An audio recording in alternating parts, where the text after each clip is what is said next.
Well, hello there, folks, and welcome to 2025, the very first video of the year.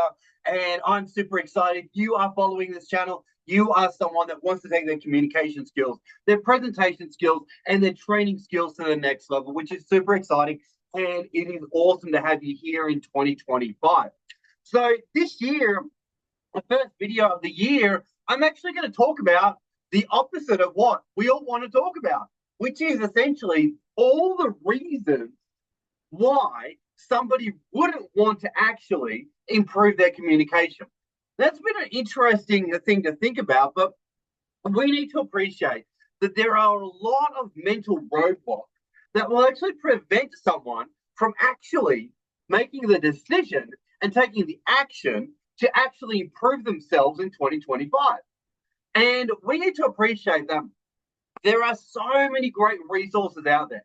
There's so many videos that have been done and so many resources that you can access in order to become a world-class presenter, trainer, facilitator. You can buy my book, you can do all these different things. But at the end of the day, you need to make the decision to actually want to and take the steps to improve your communication. And you can be a world-class trainer in your own mind, but unless you actually look back in the mirror and go, how am I actually going? Then really nothing changes. But the problem is, though, that I would postulate that there's actually four key reasons why most people actually don't follow through on simple things like exercises to make their tonality better, exercises to actually get their body language better, actually looking at how are they coming across, actually looking at the structure, the plans, the way they communicate, right? So let's jump into it. The four key reasons why people don't actually improve their communication. So number one, human nature is to project responsibility. Human nature is to actually make it the rest of the world's fault and responsibility.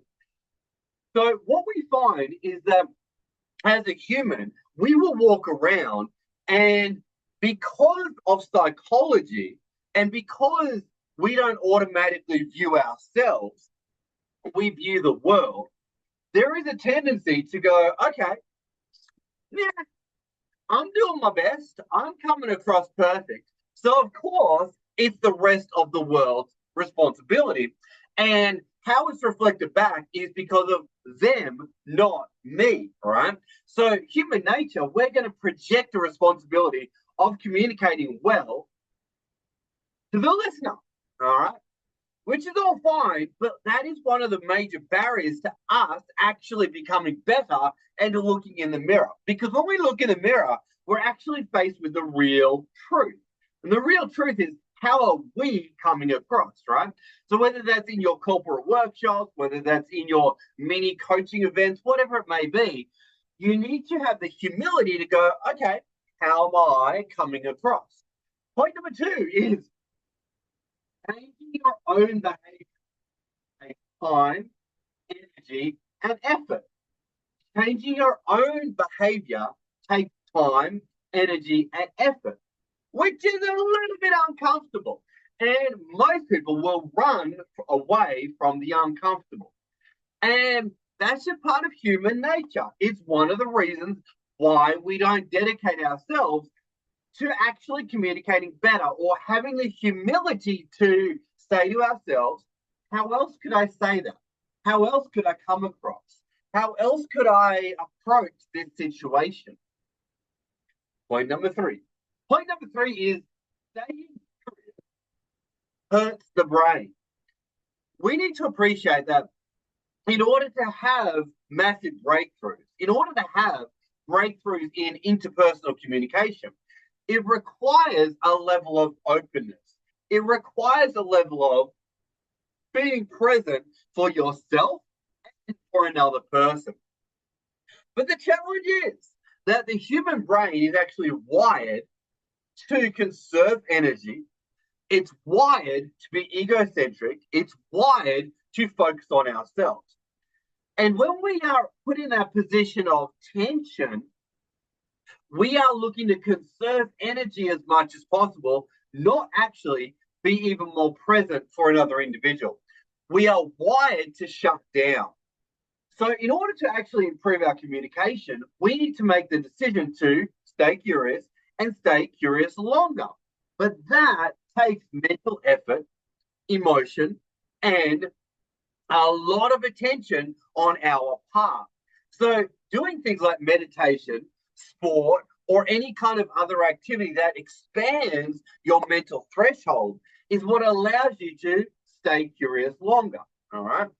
Now, the fourth point or the fourth reason why most people don't dedicate themselves to being expert communicators and really transforming how they come across is essentially the small things are actually the big things. The small things are actually the big things, but we minimize the big things. What we mean by that is essentially tonality, body language, emotion, all of these different things are actually huge in regards to impact. But we will, as humans, go, oh, it's just tonality, or it's just standing somewhere on a stage, or it's just a gesture, or it's just a something. Yet, when we actually look at the thing, we actually see the huge impact it actually has on the listener and the audience. Oh, it's just scaffolding. Oh, it's just chunking. Oh, it's just this. Oh, it's just that. But when we actually go, wow, no, it is a gesture, it is a this, it is a that, wow, the possibilities of transformation in the level of communication we have is enormous. And great masters are able to look at the small things and know that the small things are the very big things. So, in today's video, we just wanted to touch on the four major reasons why people will run away from actually accelerating and transforming their communication. Number one, human nature projects responsibility and not look in the mirror. Number two is changing one's own behavior takes time, energy, and focus. It really does. Number three is staying curious hurts the brain. And number four, the small things are actually the big things, and the big things are actually the small things. On that note, folks, have you got some value from this concept as we head into 2025? If you got some value from the video, send it to someone. If you liked it, like it. If you want to subscribe, keep subscribing. On that note, folks, thanks for watching, and we'll see you on the next one. Bye for now. Have an amazing 2025.